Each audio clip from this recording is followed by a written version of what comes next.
જ્યારે ભીતરના મૌનનો હિસાબ શબ્દોમાં મંડાય અને થીજી ગયેલા વિચારોને નવી દિશા મળે ત્યારે જન્મે છે એક સાચી અભિવ્યક્તિ.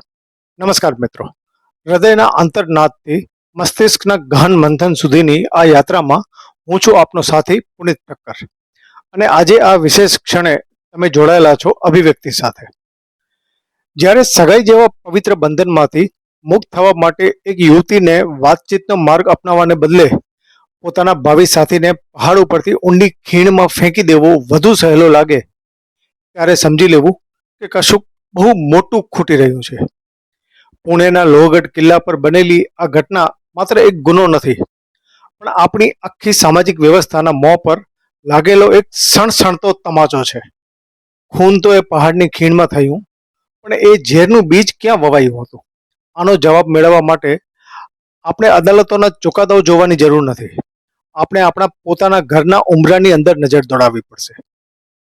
આ કોઈ પહેલી ઘટના નથી. ઇતિહાસ સાક્ષી છે કે દહેજના લોભમાં કે ખોટી સામાજિક પ્રતિષ્ઠા ખાતર પુરુષોએ સ્ત્રીઓને જીવતી સળગાવી દીધી હોય એવા અસંખ્ય કિસ્સાઓ આપણે જોયા છે. અને આજે એ જ પથ પર સ્ત્રીઓ પણ પુરુષોની ક્રૂરતાપૂર્વક હત્યા કરતા જોવી મળે છે.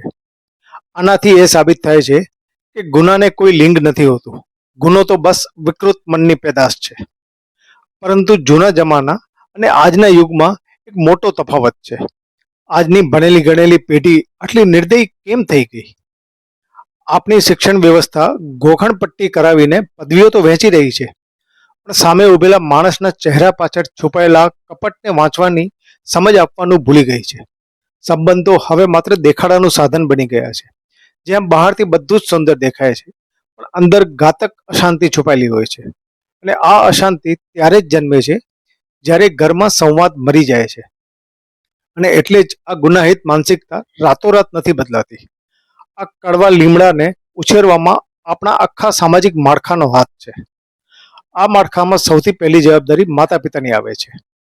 કારણ કે આપણે સંતાનોને મોંઘી સગવડો અને ભૌતિક સુખો આપીને માની લીધું કે આપણી ફરજ પૂરી થઈ ગઈ.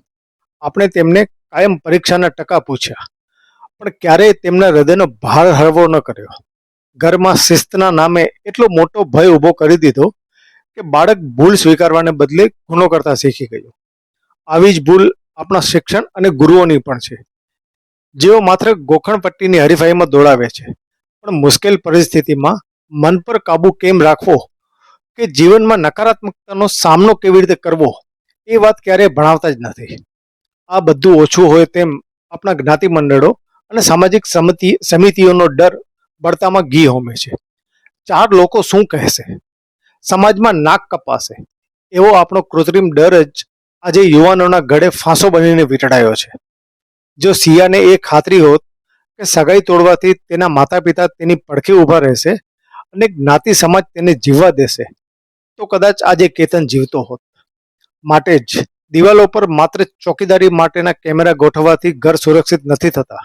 સંબંધોમાં અતૂટ વિશ્વાસની હૂંફ આપવી જ પડે છે. જે ઘરમાં સાચું બોલવાની મોકળાશ મરી જાય છે, ત્યાં ક્યારેક લાગણીઓ દબાય છે, તો ક્યારેક આખા માણસો હોમાય છે.